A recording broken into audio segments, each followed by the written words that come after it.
Buyurun.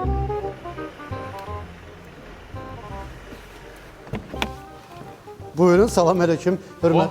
Məhəbbət. Bəli, salam aleyküm, xoş gördük. Sən neyirsən burada? Burada çalışıram da, indikator avtoda. Doğrudan. Bəli, bəli. Xeyirli olsun. Sizdə nədir? Bəli. Təzə maşın almışam. Xeyirli olsun. Gəlin bu indikatorda qəşəng yağını dəyişdireyim. Bəli, mənim gözüm üstə 15 dəqiqə sizin maşınınızın yağı dəyişir, narahat olmayın. Bəli, buyurun keçin, gözləmə zalına. Mən belə Bəli. tələsirəm. Qoy cibə. Bir dəqiqə siz nə edirsiniz? Əxlaq normalan hərəkət edirik. Biz bütün müştərilərə eyni gözlə baxırıq, eyni yanaşırıq hamısına. Zəhmət olmasa yığışdırın elə şeyləri. Keçin zəhmət olmasa gözləmə zalına. 15 dəqiqə maşınınızda. Ayıbdır, xahiş edirəm, keçin. Yox. Oo. Gəlin yaxınlaşın.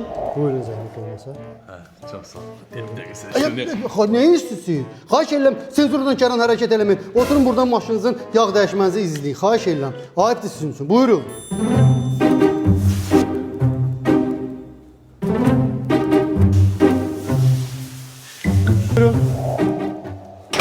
Buyurun hörmətli müştəri, sizin maşının yağı dəyişdi, bütün mayeləri yoxladıq. Hələ əlavə olaraq bir hədiyyə olaraq motorxananı tam təmizlədik. Yaxşı, çox sağ ol. Mən bilirdim ki, indikatorda belə bir yüksək səviyyədə bir Bəli. xidmət var. Bəli. Məhəbbət. Alam bunu. Ay, xahiş edirəm, nə edirsiniz siz? Siz şübhə doğuran hərəkətlərlə bizim indikatorun bütün personalına ləkə yaxsınız. Xahiş edirəm, çıxın gedin. Buyurun, bəli, buyurun, zəhmət olmasın, xahiş edirəm. Yaxşı, sağ ol. Yaxşı yol, xahiş edirəm, buyurun.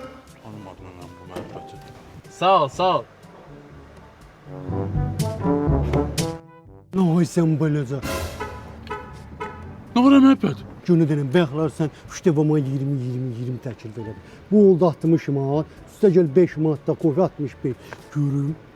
Ha, sən başı xarabə bir yaxdan çərdə deyirsən ki, bizdə elə şey yoxdur, mədəniyyətimizi pozsan, pulzat götürürlər. Nə oldu sən? Hə, mən işdə yaxşı oğlanam. Mən indikator avtoda yaxşı oğlanam, mədəniyyət tərbiyələm. Çölə çıxdım özümə. Utanmırsan məhəbbət, süləhli eləyirsən yenə, ayıb olsun nə sənə? Utanmaq nədir? Hə, yaxşı oğlan olub, civi boş gəzməkdənsə, qoy elə taktuk maktuk elin desinlər pis oğlandı. Pulu ver 65 manatımı ver.